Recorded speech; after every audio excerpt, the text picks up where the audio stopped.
الحمد لله وكفى وسلام على عباده الذين اصطفى اللهم صل على سيدنا محمد وعلى آل سيدنا محمد وبارك وسلم۔ تقریباً 2 ماہ کے وقفے کے بعد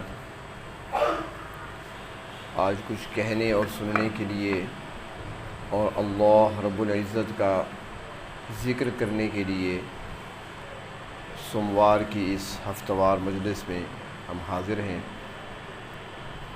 یہ مجالس جن کو اصلاحی مجالس کہا جاتا ہے، یہ اللہ رب العزت کی طرف سے بہت بڑا ایک انعام ہے، اور اس پر ہمیں ایک تو اللہ رب العزت کا شکر ادا کرنا چاہیے، اور دوسرا اس کو اس دور میں غنیمت سمجھنا چاہیے، اور اس وقت سے پناہ مانگنی چاہیے جب اللہ کے بندوں کو اصلاح کی ضرورت ہوگی اور طلب ہوگی اور اصلاح کرنے کے لیے بندہ نہیں ملے گا۔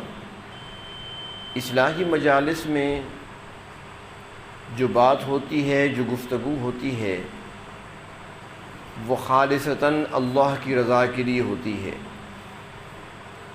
اور اللہ تبارک و تعالی کا یہ قانون ہے، یہ سنت اللہ ہے کہ اللہ رب العزت کسی قوم کو یا کسی فرد کو اس کی غلطی پر، اس کی نافرمانی پر اس وقت تک نہیں پکڑتے، سزا نہیں دیتے جب تک کہ اس کی اصلاح کے لیے اور اس کو اس گمراہی اور نافرمانی سے روکنے کے لیے اسباب پیدا نہ فرما دیں۔ یہ قانون ہے۔ اللہ رب العزت کسی پر ظلم نہیں کرتے، انسان اپنے اوپر خود ظلم کرتا ہے۔ قرآن حکیم میں بہت ساری قوموں کا ذکر آیا ہے جو ہم سے پہلی گزر چکی ہیں، وہ امتیں، وہ قومیں جن پر عذاب آیا، جو ہلاک ہوئی، تو ان کی ہلاکت پر اللہ تبارک و تعالی فرماتے ہیں کہ ان کو جو سزا ملی ہے، جو ان پر مصیبت آئی ہے، جو ان پر عذاب آیا ہے، وما ظلمونا، ہم نے ظلم نہیں کیا، ولکن کانوا انفسہم یظلمون، بلکہ وہ خود ہی اپنے آپ پر ظلم کر رہے تھے۔ ہم نے تو روکنے کے لیے اسباب پیدا کیے، انبیاء علیہ السلام کو بھیجا، اپنے نبیوں کو بھیجا، کتابیں نازل فرمائیں، صحیفے نازل فرمائے، اسباب پیدا کیے، لیکن وہ ہر دھرمی پر قائم رہے، وہ اپنے کفر پر ڈٹے رہے، وہ اس نافرمانی اور گمراہی کے راستے پر بدستور چلتے رہے، اور جب وہ باز نہیں آئے تو پھر اللہ کی پکڑ آ گئی۔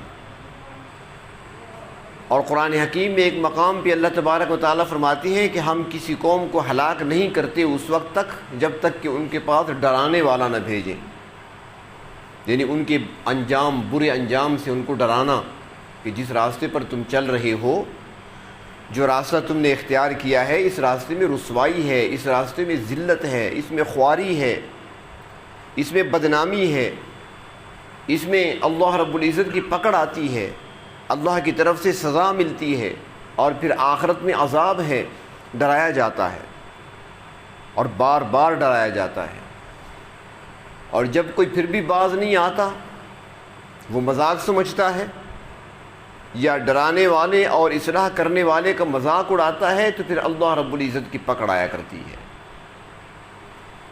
تو انبیاء علیہ السلام کا سلسلہ تو رک گیا، لیکن یہ سلسلہ قیامت تک جاری ہے۔ اللہ رب العزت افراد سے، اپنے محبوب صلی اللہ علیہ وسلم کی امت میں سے ایسے افراد پیدا فرما دیتے ہیں جن کے ذریعے سے قوم کی رہنمائی کی جاتی ہے، افراد کی رہنمائی کی جاتی ہے، ان کو سیدھا راستہ دکھایا جاتا ہے، ان کو گناہ سے، گمراہی سے، نافرمانی سے روکا جاتا ہے۔ اس لیے یہ محفلیں، یہ مجلسیں بڑی قیمتی ہوتی ہیں۔ بعض اوقات یہ بھی ہوتا ہے، یہ اللہ رب العزت کا ایک قانون ہے کہ اللہ تبارک و تعالیٰ اپنے بندے کی ہر حال میں رہنمائی فرماتے ہیں، اس کو بچانا چاہتے ہیں۔ جو اصلاح کرنے والا ہوتا ہے وہ انتہائی مخلص ہوتا ہے. جو وہ کہہ رہا ہوتا ہے وہ الفاظ زبان سے نہیں بلکہ اس کے دل کی گہرائیوں سے نکل رہے ہوتے ہیں. وہ ہمدردی کے جذبات رکھتا ہے اپنے اندر. وہ چاہتا ہے کہ میں بچا لوں سب کو گمراہی کے راستے پر چلنے سے. اور پھر بعض اوقات یہ بھی ہوتا ہے کہ جو غلط راستے پر چل رہا ہے اور جو اللہ رب العزت نے سمجھانے کے لیے کسی کو بھیجا، جب سمجھانے والا جب اس کو سمجھاتا ہے، اس کی اصلاح کی کوشش کرتا ہے، تو یقین کریں کہ اس موقع پر اللہ رب العزت جو اخلاص کے ساتھ اللہ کی رضا کے لیے صرف ہمدردی کے جذبات رکھتے ہوئے اصلاح کا کام کر رہا ہوتا ہے، کسی کو سمجھا رہا ہوتا ہے، تو وہ ایسی چیزیں بھی دیکھ لیتا ہے جو اس کے قریب رہنے والے نہیں دیکھ سکتے. اللہ تعالیٰ دکھا دیتے ہیں، وہ بتاتا ہے اسے کہ تم نے فلاں وقت میں یہ کیا تھا، حالانکہ یہ اس وقت موجود تو نہیں تھا اس کے ساتھ، اللہ نے اس کے دل میں ڈال دی. تو پھر آگے کیا ہوتا ہے؟ شیطان اس کو پٹی پڑھاتا ہے، یار بس تکا مارا ہے، اس میں تکا مارا ہے، ٹھیک لگ گیا. یعنی وہ اس طرف سوچتا ہی نہیں ہے کہ میرے اللہ کی طرف سے مجھے تنبیہ کی جا رہی ہے، مجھے سمجھایا جا رہا ہے. تو چاہیے کہ جو غلط راستے پر چل رہا ہے، جب اس انداز سے اس کو روکا جائے تو اس کو چاہیے کہ وہ رک جائے.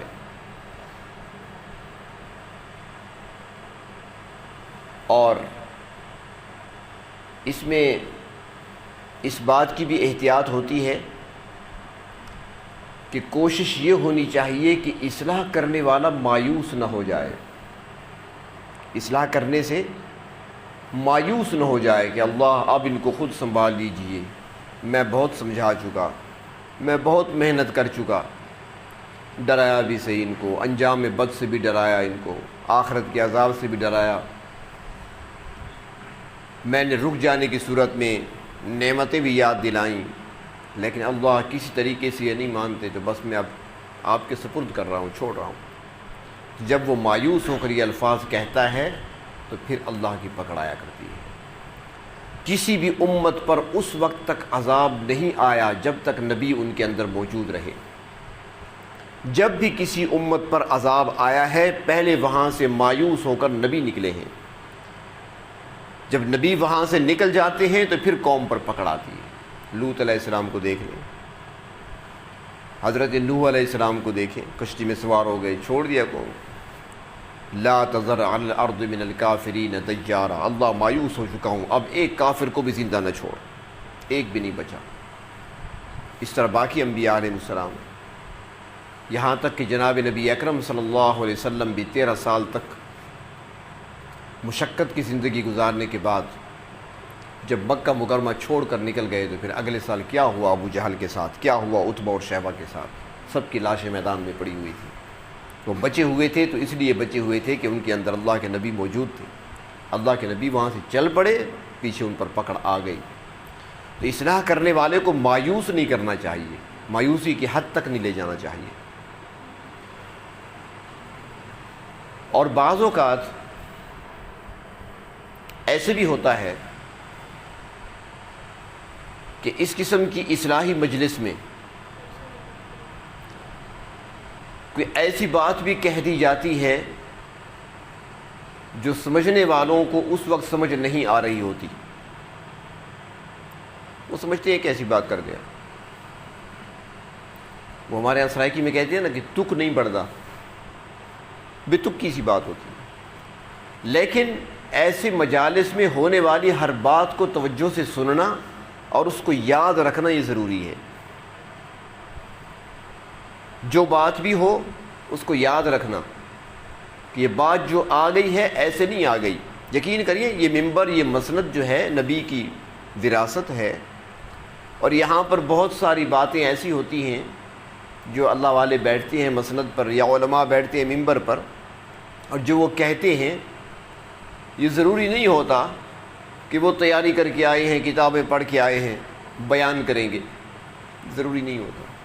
اللہ تعالیٰ جو چاہے وہ کہلوا دے.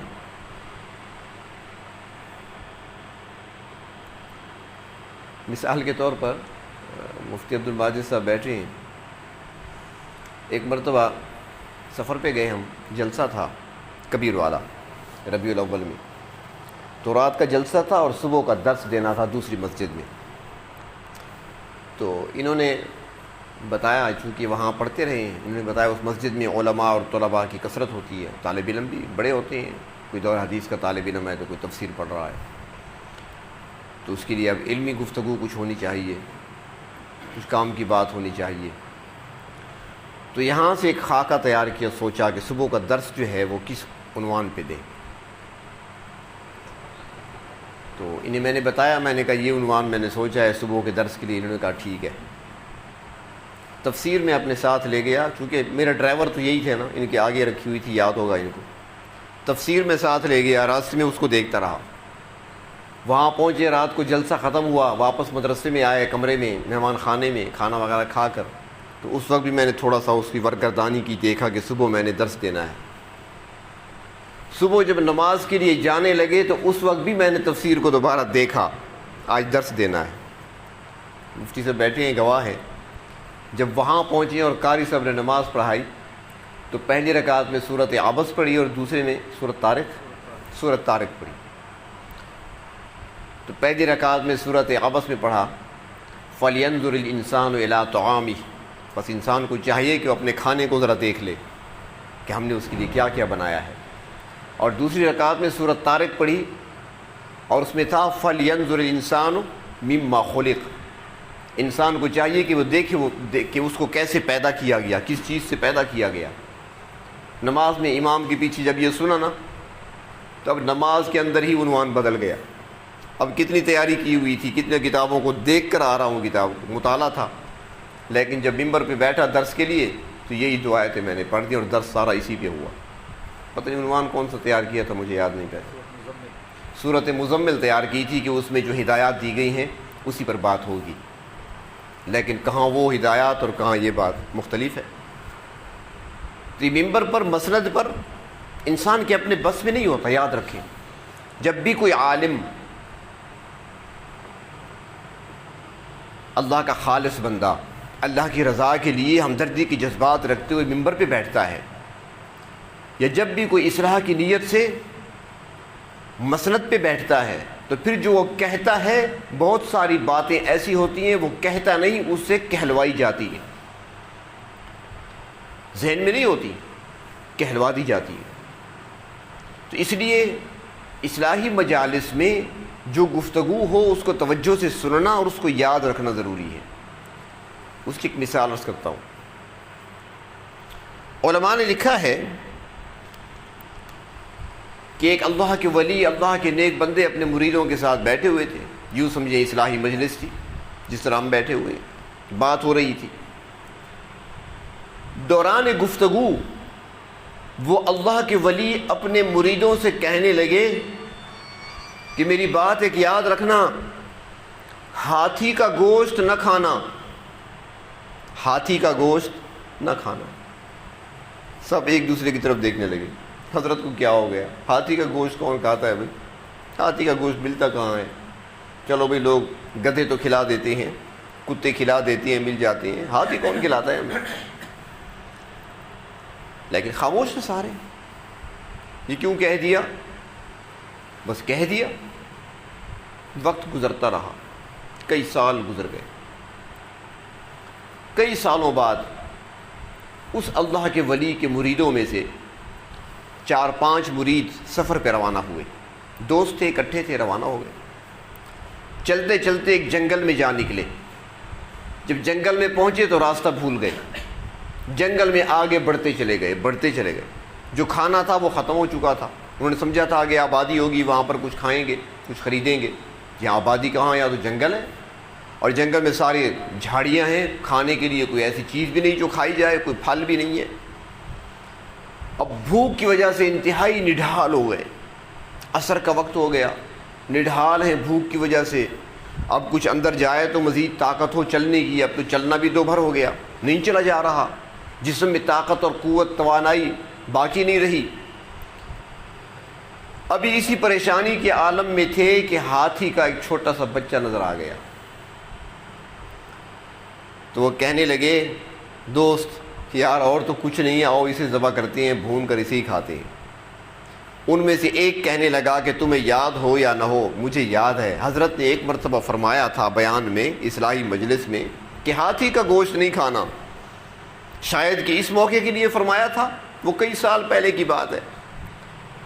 وہ کہنے لگے یار حضرت کے اور بیانات بھی تو ہیں نا، انہوں نے یہ بھی تو درس قرآن میں کہا تھا ہمیں کہ اضطراری حالت میں حرام چیز بھی انسان کھا کر اپنی جان بچا سکتا ہے۔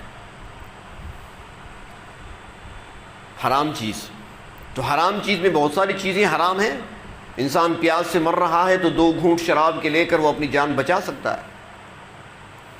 اب ہاتھی کا گوشت یہ تو حرام ہے، لیکن جان بچانے کے لیے ہمارے لیے گنجائش ہے، حضرت نے خود ہی فرمایا تھا تفسیر میں، تو ہم کھا سکتے ہیں۔ تو اس نے کہا یار تم کھاتے ہو تو کھاؤ، میں تو نہیں کھاؤں گا، مر جاؤں گا، کھاؤں گا نہیں۔ انہوں نے جلدی سے پکڑا، اسے ذبح کیا اور اس کو چمڑا اتارا اور گوشت نکالا اور اس کو بھونا اور کھایا۔ 4 دوستوں نے کھایا، 5ویں نے نہیں کھایا، قریب بھی نہیں آیا، دور کھڑا رہا، تماشا دیکھتا رہا۔ جب کھا لیا عشاء کی نماز پڑھ کر سو گئے، جنگل تھا، گھاس پہ لیٹے ہوئے۔ آدھی رات کا وقت ہوا، ہاتھیوں کا غول آ گیا، بہت سارے ہاتھی، اور ان کے آگے آگے مادہ ہے ہتھنی، وہ آگے آگے۔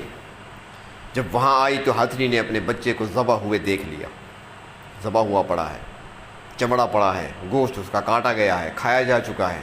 کچھ دیر وہاں پر ٹھہری رہی، یوں سمجھیں ہماری زبان میں ماتم کرتی رہی اپنے بچے کی موت پر۔ اس کے بعد اس نے ادھر ادھر دیکھا تو اس کو انسان سوئے ہوئے نظر آئے، وہ سیدھا اس طرف آئی، ایک کے منہ کو سونگھا، بچے کی گوشت کی بو آ گئی، دوسرے کے منہ کو سونگھا، تیسرے کو، چاروں کے منہ کو جب سونگھا تو ان میں سے بو آئی جنہوں نے اس کے بچے کا یعنی اس ہتھنی کے بچے کا گوشت کھایا تھا، ان کی بو آ رہی تھی گوشت کی۔ اپنے پاؤں کے نیچے چاروں کو رون ڈالا۔ اس کے بعد وہ 5ویں کی طرف آئی، جب اس کی بو سونگھی تو وہ اس نے چونکہ نہیں کھایا تھا اس سے بو نہیں آئی، ہتھنی وہاں رک گئی۔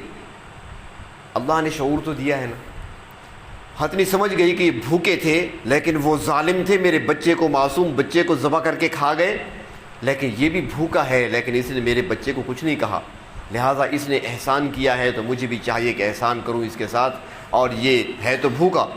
چنانچہ ہتھنی نے اپنی سونڈ کے ذریعے سے اسے پکڑا، اپنی پیٹھ پر بٹھا لیا اور چل پڑی، اور اسے ایک باغ میں لے آئی جہاں پھلوں کے درخت تھے، اسے اتارا نیچے، گویا کہ کہہ رہی ہے کہ جو مرضی آئے پھل کھا لو۔ اب وہ شخص، وہ جوان پھل کھاتا رہا، جب سیر ہو گیا، ہتھنی انتظار میں کھڑی ہے، جب وہ سیر ہو گیا، قریب آیا تو ہتھنی نے پھر اسے سونڈ کے ذریعے سے پکڑ کر پشت پہ بٹھایا اور چل پڑی، اور چلتے چلتے جنگل سے باہر ایک آبادی نظر آ رہی تھی، اس کے قریب اسے اتار دیا کہ ہاں بھائی اب آبادی میں چلے جاؤ۔ تو مقصد بیان کرنے کا یہ تھا کہ وہ بات تو ہوئی تھی نا کہ ہاتھی کا گوشت نہیں کھانا، ایک نے نصیحت کو یاد رکھا، 4 بھول گئے، جو بھول گئے موت کے منہ میں چلے گئے، جس نے یاد رکھا تو وہ بچ گیا۔ تو اس لیے اصلاحی مجالس میں جو گفتگو ہوتی ہے، جو باتیں ہوتی ہیں، بعض بات ایسی بھی ہو جاتی ہے بعض اوقات کہ انسان سوچتا ہے کہ اس بات کا موقع تو نہیں تھا، لیکن وہ موقع تھا نہیں، موقع آنے والا تھا، اللہ رب العزت نے پہلے سے اسباب بنا دیے۔ اور کبھی ایسے بھی ہوتا ہے، یہ تجربہ شاید آپ نے بھی کیا ہو، کہ ایک ساتھی آتا ہے، وہ کچھ سوچ کر آتا ہے کہ میں نے یہ سوال کرنا ہے، آج میں نے یہ بات پوچھنی ہے، وہ پوچھنے کی نیت سے، ارادے سے آتا ہے۔ جب وہ مجلس میں آیا، اب 2 باتیں ہوتی ہیں، اب وہ بندہ اللہ کو تو پیارا ہے، اللہ کو تو سارے پیارے ہیں، مخلوق بڑی پیاری ہے، اور بندے کی عزت بھی اللہ کے ہاں ہے، تکریم بھی ہے، جیسے کہ نبی اکرم صلی اللہ علیہ وسلم نے ایک مرتبہ بیت اللہ کی طرف اشارہ کرتے ہوئے، بیت اللہ سے خطاب کرتے ہوئے فرمایا تھا کہ بڑی عظمت والا ہے تو، اللہ کا گھر ہے، بڑی شان ہے تیرا بڑا مقام ہے، لیکن ایک مسلمان کی عزت وہ تجھ سے بھی زیادہ ہے۔ تو اب وہ بندہ جب آیا، اس کے ذہن میں ایک سوال تھا، وہ پوچھنے کے لیے آیا۔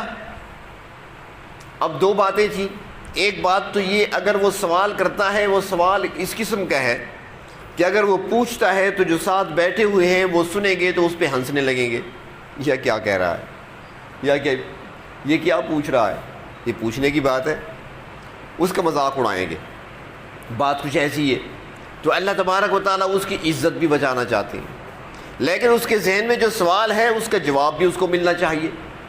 اور دوسری بات یہ ہوتی ہے کہ جو سوال لے کر آیا ہے، جو پوچھنا چاہتا ہے، وہ صرف اس کی ضرورت نہیں ہے، اس سوال کے جواب کی ضرورت اوروں کو بھی ہے، چاہیے کہ اور بھی اس کو سمجھے، سب کو ضرورت ہے اس کی۔ تو پھر کیا ہوتا ہے کہ وہ سوال کرنے والا سوال لے کر ابھی بیٹھا ہوا ہے، اللہ رب العزت کہنے والے سے اس کا جواب پہلے سے خود ہی کہلوا دیتے ہیں۔ اس نے پوچھنا تھا لیکن پوچھنے کی ضرورت ہی پیش نہیں آتی، اللہ تبارک و تعالیٰ نے پہلے سے ہی جواب کہلوا دیا، اس کو بھی جواب مل گیا، دوسروں نے بھی سن لیا، اور سوال پوچھنا بھی نہیں پڑا۔ تو اس لیے یہ اصلاحی مجلسیں بڑی قیمتی ہیں، اس کو غنیمت سمجھیں، اور جب یہ موقع ملے ایسی مجالس کا تو اللہ کا شکر ادا کریں کہ اللہ رب العزت نے یہ موقع عطا فرمایا۔ جیسے میں نے شروع میں عرض کیا کہ اس وقت سے پناہ مانگیں کہ جب ہمیں طلب ہوگی، ضرورت ہوگی کہ کوئی ہمیں اصلاح کی باتیں سنائے، اور سنانے والا کوئی نہیں ہوگا، بتانے والا کوئی نہیں ہوگا۔ اس لیے اس وقت سے پناہ مانگتے ہوئے اس وقت پر اللہ کا شکر ادا کریں کہ اللہ نے یہ نعمت ہمیں عطا فرمائی ہے، اس پر شکر ادا کریں۔ اور ساتھ ہی جو بات کہی جاتی ہے کوشش یہ ہونی چاہیے کہ ان باتوں کو یاد رکھا جائے۔ یہ باتیں ضروری نہیں کہ اس وقت، یہ کبھی اور کسی وقت بھی کام آ سکتی ہے۔ اللہ تبارک و تعالی ہمیں اپنے مصلح بندوں سے محروم نہ فرمائیں، اور اللہ تبارک و تعالی اپنے نیکوکار بندوں کی صحبتیں اور مجلسیں نصیب فرمائیں۔